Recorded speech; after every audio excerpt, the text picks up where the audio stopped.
Hi, my name is Santhivel, author of this book, Womenocracy, the recipe to a warless and sustainable world. Today, I'm going to raise a question. Why womenocracy? Is there a need at all? Is everything well with the world? Why should I be talking about the need for women taking charge of the world? If you have been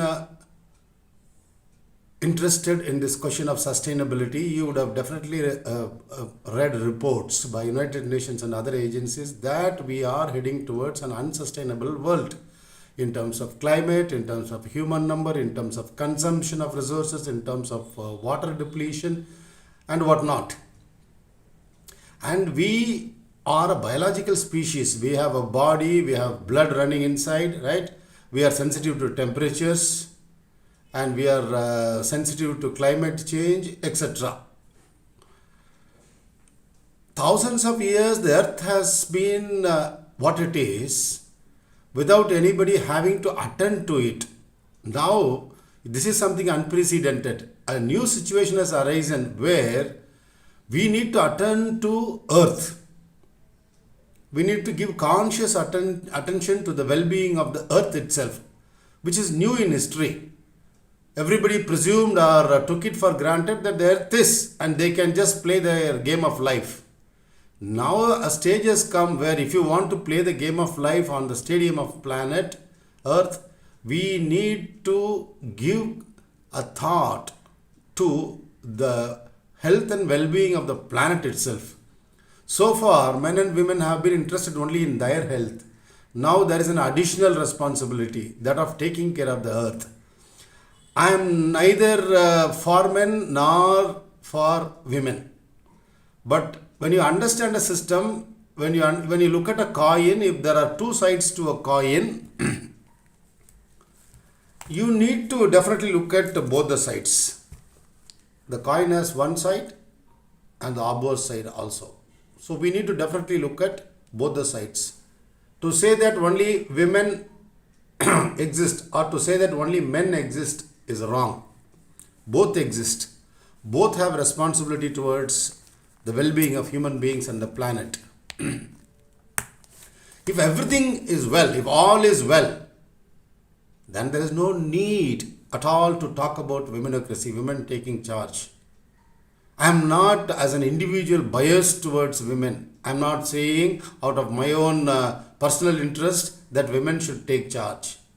When I look at it from a neutral psychology as to what is happening on the planet Earth, I understand that this has been a male-dominated world. Matter of fact, for some people it will hurt if I say it's a male-dominated world. If you challenge them, they'll feel hurt. They are people with skewed outlook. They are people with low self-esteem. They don't have the capacity to look at things as they are. The greatest psychological health is to be able to see things as they are, as against how we want them to be. Our prejudices should be understood. And first of all, we should admit that we are prejudiced. First of all, we should know that we are prejudiced. Unless we know that we are prejudiced, how will we know that we are? How can we clear that prejudice? So, is there a need at all for women to intervene in the affairs of the world in the interest of future children? Is the question. If everything is going well, if everybody affirms that men will take the world in the right direction, in the sustainable direction, then there is no need to talk about it at all. I can as well drop the book and then attend to other work. But something in me, my understanding says that unless women intervene, because only one half is at work in the political arena. Don't mistake women. Okay, only one half has been at work. Now, when one part fails, the other part has to rise up to the occasion and do something about it. I suggest straight away women enter politics, take charge of the world, run the world as you please. Because you being who you are, compassionate in your core, you will definitely take the world only along sustainable lines. This is what I understand of human nature. People can challenge, debate, and arrive at the truth. Any debate is meant not to win over the enemy, but to arrive at what truth is. If men can take the world in a very sustainable way, in a very comfortable way, if human beings can, future children can live happily on this planet within the bounds, and who is going to set the bounds?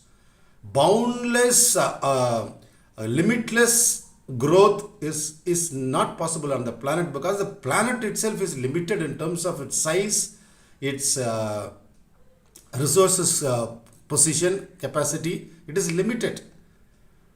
In the World Watch Institute, there was an article with the title, "Are we trying to do unlimited things on a limited planet?"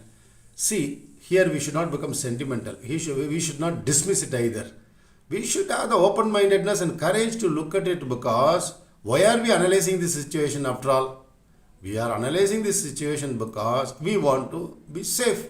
We want to be preemptive in our approach, preventive in our approach. Before disaster strikes, let us be prepared. That is the rational attitude. So, women, I am asking you this question. If you are convinced that men will take care of the world and they will ensure a good and comfortable, sustainable planet for your future children, then let us drop this topic. Otherwise, if there are apprehensions, and if you extend the graph of where things stand today, and if you have an apprehension things could go wrong in a big way, in an irredeemable way, then you need to intervene and then take charge of the world. It is very easy today, as I said, like a parrot, I've been repeating, that the power is institutionalized. Women, you can all join together globally. These are internet days. You can Google days. You can connect easily. Start discussing, start debating. And if need be, I am sure, if life is at stake, if well-being is at stake of the future children, I am sure women will go to any extent to change the course of events on planet Earth. This is my hope. Again, I am saying, is there a need for womenocracy? If there is, it should happen. If there is no need at all, let us drop the topic. Thank you. This is Senthivel, author of Womenocracy, the recipe to a warless and sustainable world. Thank you.